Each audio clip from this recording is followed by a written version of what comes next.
Tēnā koutou, tēnā koutou, tēnā koutou katoa.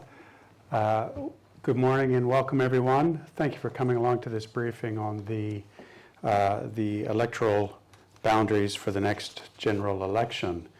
I'd like to thank you in advance for respecting the media embargo till 11:30. That's much appreciated. My name is Judge Kevin Kelly and I am the chair of the Representation Commission.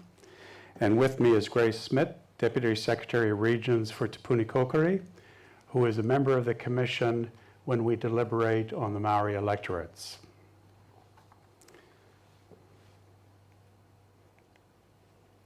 The Representation Commission is the independent body responsible for reviewing and adjusting the electorates, the general electorates, following each population census. Last year, Stats NZ used data from the 2023 census and from the electoral rolls to calculate the average population for the electorates and the number of electorates for 2026. The Representation Commission was appointed and began its deliberations in February on the proposed boundaries and the proposed names for the electorates. It's important for me to note at the outset that this review is based on population. That's the key driver for the electorates. And the object is to ensure that each electorate has the same number of people in it, which in turn means that each electorate MP represents about the same number of people in Parliament. In past boundary reviews, an electorate has been added to the North Island in the Auckland region. That's not the case this time around. Due to population growth in the South Island, the number of North Island general electorates must decrease by 1. This is addressed in the lower North Island, where the populations of all the current lower North Island electorates are under the population quota as defined by the Electoral Act. This change, along with some other significant changes elsewhere, means that we're proposing relatively substantial shifts in most North Island electorates. The areas where the most change are in the lower North Island and in the Auckland region. There are also changes in the Bay of Plenty and Christchurch, which I'll speak to shortly. And in the Maori electorates, there is one small change between the boundary of Ikaroa, Rafiti, and Titai Tonga. There's a summary of the changes in a map of each electorate in the report that you all have, and which is being released for comment today. I'd now like to take a high-level look at some of those changes. First, the lower North Island.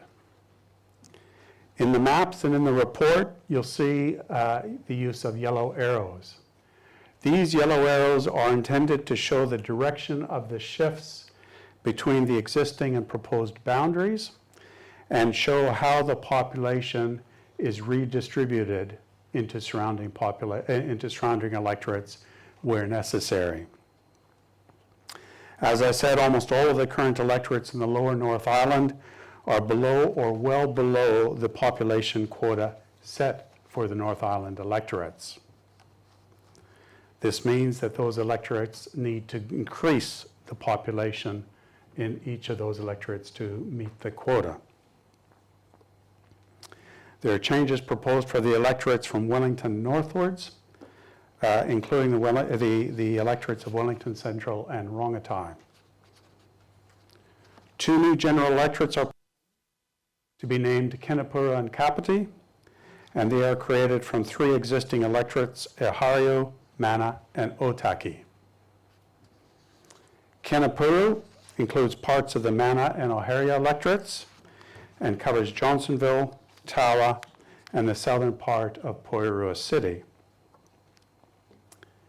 Kapiti, in turn, includes parts of the Otaki and Mana electorates, and covers the area of Otaki, Waikanai, Paraparaumu, Paikakariki, and parts of Poirua. Kapiti, as some of you will know, is a name that has been used in the past. Turning to the Auckland region is growing faster than the lower North Island. There's been significant growth in the north and the south of the region, where current electorates are over quota. In particular, Kaipara Maharangi, Upper Harbour and Whangaparoa in the north, and Takanini in the south. The changes we're proposing will absorb that growth into the electorates in the central area of Auckland, which are below quota. Those central electorates have been moved generally west and north to include the population from the northern electorates, and south to include population from the southern electorates. In West Auckland, Newlyn, Kelston, and Te Atatu have been adjusted and reconfigured into new electorates with the proposed names of Waitakere, Glendine, and Ranui. And again, the name Waitakere has also been used in the past.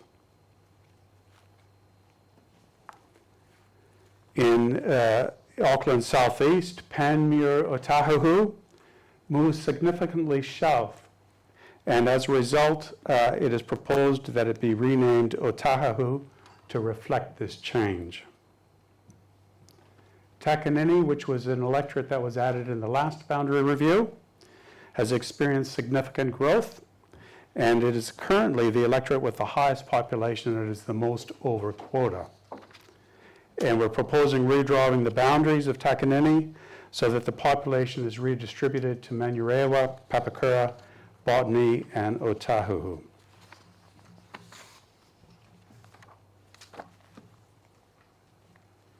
The Bay of Plenty, as I said, is another region of change. The Rotorua electorate now extends northwards towards Tauranga to take in more population, as Rotorua needs to take in more. The result of this change, however, would have been effectively to split the Bay of Plenty electorate into two. So what we're proposing is adjusting the boundaries. So Tauranga electorate is in the west, and the Bay of Plenty electorate is in the east. And to better reflect the change, we're proposing that the Bay of Plenty electorate be renamed Mount Maunganui.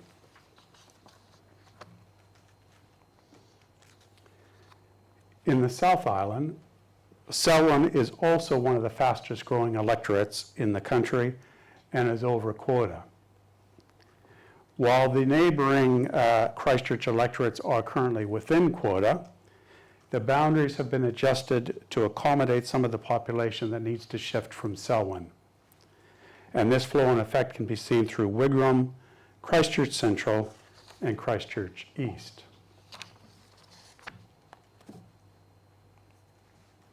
In the 7 Maori electorates, there is just one electorate, Ikaroa Rafferty, that is below quota and needs to gain population.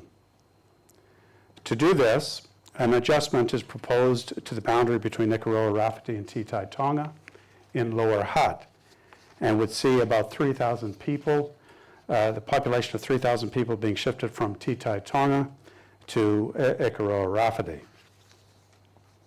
Other than that, there are no other changes proposed for the other 5 Maori electorates.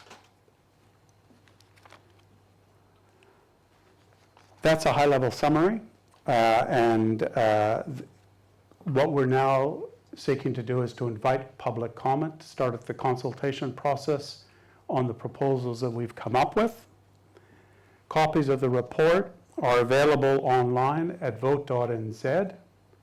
They're also available at public libraries, local council offices, offices of the Electoral Commission, and Te Puni Koukuri around the country. The consultation is going to happen in 3 stages. The first stage is until the 27th of April, in which we are seeking any written objections to the proposals that we've come up with. The public can make objections online at vote.nz, or they can download a form and make an objection in that way.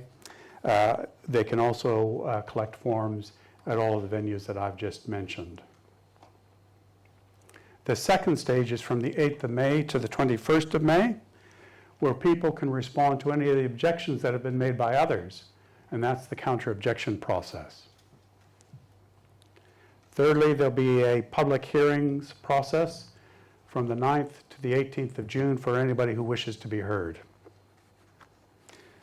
After all of the submissions are in, they'll all be considered by the Representation Commission before the boundaries and the names for the electorates are set for the 2026 general election. We intend to have that done by the 8th of August, and that will then be presented to the Governor General.